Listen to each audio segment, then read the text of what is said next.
Hello बच्चों, let's understand question firstly. देखिए question आपसे क्या बोलना चाहता है। तो in which of the following reaction aromatic products are form. अब देखिए कि आपने एक विसिनल डाइब्रोमाइड का रिएक्शन किया AgBr4 के साथ। तो दोनों Br को जब आप Br माइनस फॉर्म में लीव कराओगे तो इन दोनों पोजीशन पे कैटायन क्रिएट होगा, और कैटायन क्रिएट होगा तो आप ये कह सकते हो कि ये साइक्लिक भी है, प्लेनर भी है, रेजोनेंस भी है, और पाई इलेक्ट्रॉन की क्वांटिटी कितनी होगी 6। तो जो प्रोडक्ट बनेगा वो एरोमेटिक नजर आता है। बी ऑप्शन में आपके पास है 1,2-डाइमिथाइल साइक्लो ऑक्टाट्राइल। रिएक्शन आप करा रहे हो पोटेशियम मेटल का, और फिर से रिएक्शन करा रहे हो पोटेशियम मेटल का। मेटल का मीनिंग आप कह सकते हो मेटल है तो एक तो ये इलेक्ट्रॉन लूज करता है, इलेक्ट्रॉन ऐड कर सकता है किसी भी कंपाउंड में, और दूसरा किसी भी कंपाउंड में अगर एसिडिक नेचर है तो मेटेलिक कंडीशन में वो हाइड्रोजन डिस्प्लेसमेंट शो करता है, हाइड्रोजन का रिमूवल शो करता है। अब देखिए अगर इस कंपाउंड में भी हम एक बार मेटल से रिएक्शन कराएंगे तो H+, और दूसरी बार मेटल से रिएक्शन कराए तो वापस H+ लीव कर दिया।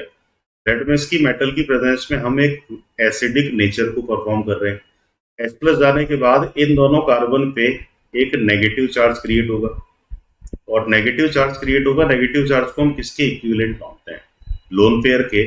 तो दोनों जगह नेगेटिव चार्ज क्रिएट किया तो प्रोडक्ट साइक्लिक भी होगा, प्लेनर भी होगा, रेजोनेटिंग भी होगा, और कहीं ना कहीं पाई इलेक्ट्रॉन की क्वांटिटी आपको कितने मिल जाएगी 10।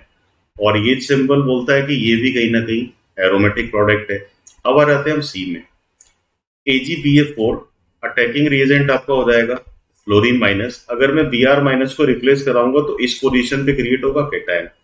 अब देखिए कि जो प्रोडक्ट बन रहा है ये साइक्लिक है, प्लेनर भी कह सकते हैं, रेजोनेंस भी अपीयर हो रहा है, बट पाई इलेक्ट्रॉन की क्वांटिटी कितना है 4। तो 4n के मल्टीपल में आने का मतलब ये एंटी एरोमेटिक हो गया, इसका मतलब इसका प्रोडक्ट एरोमेटिक नहीं है। अब मैं आ जाता हूँ डी पे। एक सिंपल 2 डिग्री क्लोराइड है, रिएक्शन आप करा रहे हो टर्शरी ब्यूटॉक्साइड का।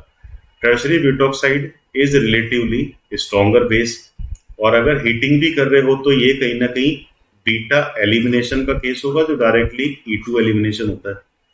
अब देखिए कि अगर मैं E2 एलिमिनेशन यहाँ पे HCl का करा दूं तो एक डबल बॉन्ड क्रिएट होगा, और ये प्रोडक्ट है जिसमें साइक्लिक है, प्लेनर है, रेजोनेंस भी है। 5 पाई बॉन्ड आ गए तो पाई बॉन्ड के बिहाफ पे पाई इलेक्ट्रॉन्स कितने हो गए 10। दैट मीन्स की रिजल्ट विल बी एरोमेटिक। तो एरोमेटिक प्रोडक्ट बनाने वाले रिएक्शन ए है, बी है और एक डी है, बिकॉज सी का तो एंटी एरोमेटिक रिजल्ट आ रहा है। So I hope you understood this question. All the best.